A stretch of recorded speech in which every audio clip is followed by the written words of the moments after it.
তো প্রিয় ক্লাস 10 অর্থাৎ দশম শ্রেণীর ছাত্রছাত্রী বন্ধুরা, তোমরা যারা সেকেন্ড ইউনিট টেস্ট পরীক্ষা দিতে চলেছো তোমাদের জন্য নিয়ে এসেছি ভূগোল বিষয়ের বাছাই করা নমুনা প্রশ্নপত্র অর্থাৎ লাস্ট মিনিট সাজেশন। তো এই প্রশ্নপত্রে থাকা প্রতিটি প্রশ্ন ভীষণ ভীষণ গুরুত্বপূর্ণ, তাই এই ভিডিওটি তোমরা শুরু থেকে শেষ পর্যন্ত দেখবে যাতে তোমাদের কোনো গুরুত্বপূর্ণ প্রশ্ন মিস হয় নাই।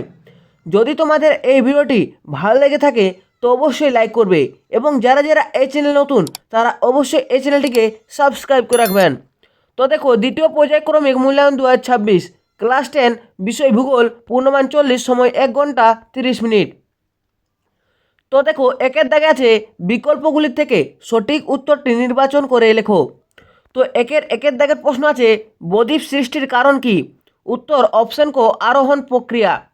একের দুইয়ের প্রশ্ন আছে হিমবাহ গঠিত উপত্যকা হলো? উত্তর অপশন ক ইউ আকৃতি বিশিষ্ট হয়।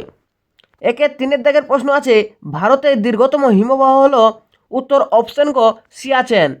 একের চারের দাগের প্রশ্ন আছে যে প্রক্রিয়ায় অভিকর্ষের টানে উচ্চভূমির ঢাল বরাবর মাটি ও শিলাস্তর নেমে আসে তাকে বলে?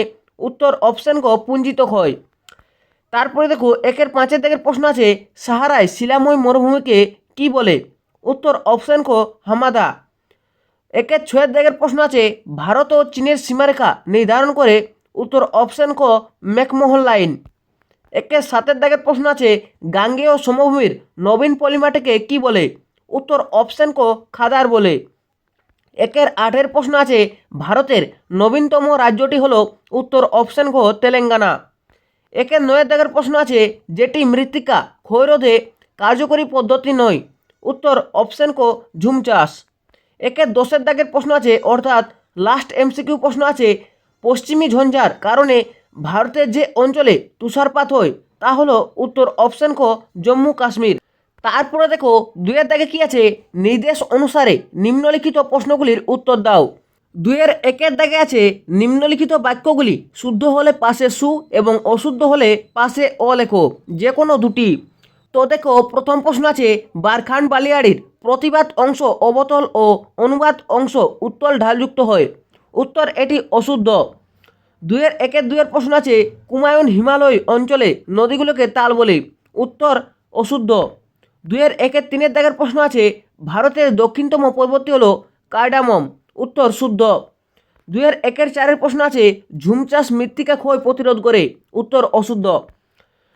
দুইয়ের দাগের পর কি আছে উপযুক্ত শব্দ বসিয়ে শূন্যস্থান পূরণ করো, যে কোনো দুটি। একের দাগের প্রশ্ন আছে কৃষ্ণ মৃত্তিকা দেশ শিলায় গঠিত? উত্তর বেসল্ট শিলায় গঠিত। দুইয়ের দাগের প্রশ্ন আছে পশ্চিম উপকূলীয় সমভূমির উত্তরাংশের নাম ড্যাশ? উত্তর কচ্ছ উপদ্বীপ। তারপরে তিনের দাগের প্রশ্ন আছে আরাবল্লী পর্বতের সর্বোচ্চ শৃঙ্গ হলো? উত্তর গুরু শিখর। দুইয়ের চারের প্রশ্ন আছে হিমবাহের চাপের পর্বতের গা থেকে পাথর খুলে আসে একে বলে ড্যাশ?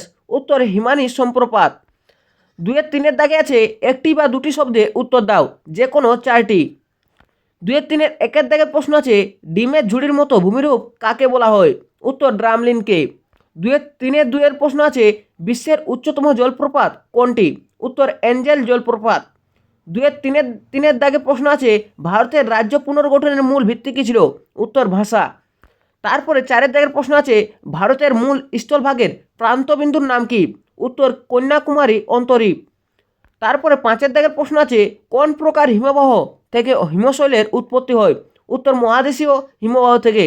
তারপরে ছয়ের দাগের প্রশ্ন আছে দক্ষিণ ভারতের সর্বোচ্চ শৃঙ্গের নাম লেখো।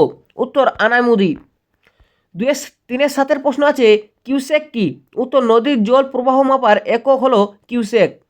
তারপরে দেখো, তিনের দাগে কি আছে নিচের প্রশ্নগুলির উত্তর সংক্ষেপে লেখো, যে কোনো চারটি। একের দাগের প্রশ্ন আছে ধারণ অববাহিকা কি? উত্তর উচ্চভূমি পাহাড় বা পার্বত্য অঞ্চলের যে নির্দিষ্ট অংশ থেকে বৃষ্টির পানি বা বরফগোলা পানি গড়িয়ে এসে কোনো প্রধান নদী বা উপনদী বা জলধারে প্রবেশ করে তাকে সেই নদীর ধারণ অববাহিকা বলে। দুইয়ের দাগের প্রশ্ন আছে দুন কাকে বলে? উত্তর ভৌগোলিক অর্থে হিমাচল বা ক্ষুদ্র হিমালয় এবং শিবালিক পর্বত শ্রেণীর মাঝখানে অবস্থিত দীর্ঘ ও সংকীর্ণ অনুদৈর্ঘ্য উপত্যকাকে দুন বলে। তিনের দাগের প্রশ্ন আছে বৃষ্টির জল সংরক্ষণের দুটি উদ্দেশ্য লেখো। উত্তর জলের ঘাটতি মেটানো। গ্রীষ্মকালে বা জলের সংকট দেখা দিলে দৈনন্দিন কাজ, বাগান করা ও পশুপালনের জন্য এই জল ব্যবহার করা হয়। তারপরে 2 নম্বর পয়েন্ট, ভূগর্ভস্থ জলস্তর বৃদ্ধি। বৃষ্টির জল মাটি ও কুয়োর মাধ্যমে ভূগর্ভে প্রবেশ করিয়ে মাটির নিচের জলের ভাণ্ডার পূর্ণ রাখা হয়। তারপরে দেখো আছে 3-4 দিকের প্রশ্ন আছে, ষষ্ঠ ঘাতের সূত্র বলতে কি বোঝো? উত্তর নদীর গতিবেগ দ্বিগুণ হলে তার বহন ক্ষমতা 64 গুণ বা 2-এর ষষ্ঠ ঘাত বৃদ্ধি পায়। নদীর গতিবেগ ও বহন ক্ষমতার এই সম্পর্কই ষষ্ঠ ঘাতের সূত্র নামে পরিচিত। 3-5 দাগের প্রশ্ন আছে, করমণ্ডল উপকূলে বছরে দুবার বর্ষাকাল হয় কেন বা বৃষ্টিপাত হয় কেন? উত্তর দক্ষিণ পশ্চিম মৌসুমী বায়ু এবং উত্তর পূর্ব মৌসুমী বায়ু এই দুই ভিন্ন বায়ুপ্রবাহের প্রভাবে করমণ্ডল উপকূলে বা তামিলনাড়ু ও সংলগ্ন অঞ্চলে বছরে দুবার বৃষ্টিপাত বা বর্ষার মতো পরিস্থিতি তৈরি হয়। তো দেখো 4 দাগে কি আছে, নিচের প্রশ্নগুলির সংক্ষেপে ব্যাখ্যা করো যে কোনো দুটি। এই প্রশ্নের উত্তরগুলি তোমরা নিজে করবে। তো দেখো 4-1 প্রশ্ন আছে, অশ্বক্ষুরাকৃতি হ্রদ কিভাবে গড়ে ওঠে? চিত্রসহ লেখো। 4-2 দাগের প্রশ্ন আছে, ড্রামলিন ও রোসেমতানের মধ্যে 3টি পার্থক্য লেখো। 4-3 দাগের প্রশ্ন আছে, নদীর ক্ষয়কাজের প্রক্রিয়া সংক্ষেপে লেখো। 4 দাগের প্রশ্ন আছে, পেডিমেন্ট ও বাজাদের মধ্যে চিত্রসহ 3টি পার্থক্য লেখো। তারপর দেখো আছে 5 দাগে নিচের প্রশ্নগুলির উত্তর দাও যে কোনো দুটি।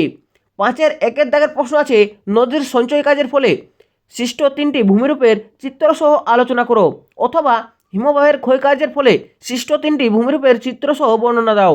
5-2 প্রশ্ন আছে, ভারতের জলবায়ুর প্রধান নিয়ন্ত্রকগুলি ভূমিকা আলোচনা করো, অথবা দিয়ে আছে ভারতের কৃষ্ণ মৃত্তিকা ও ক্রান্তীয় মরু উদ্ভিদের বৈশিষ্ট্যগুলি সংক্ষেপে লেখো। তো এই ছিল ক্লাস 10 অর্থাৎ 10ম শ্রেণীর সেকেন্ড ইউনিট টেস্ট জিওগ্রাফি অর্থাৎ ভূগোল বিষয়ের বাছাই করা নমুনা প্রশ্নপত্র অর্থাৎ লাস্ট মিনিট সাজেশন। তো এই ভিডিওটি যদি তোমাদের ভালো লেগেছে তো অবশ্যই লাইক করবে, এবং যারা এখনও পর্যন্ত এই চ্যানেলটিকে সাবস্ক্রাইব করে রাখুনি তারা অবশ্যই এই চ্যানেলটিকে সাবস্ক্রাইব করে পাশে থাকা বেল নোটিফিকেশান অল সিলেক্ট করে রাখবেন।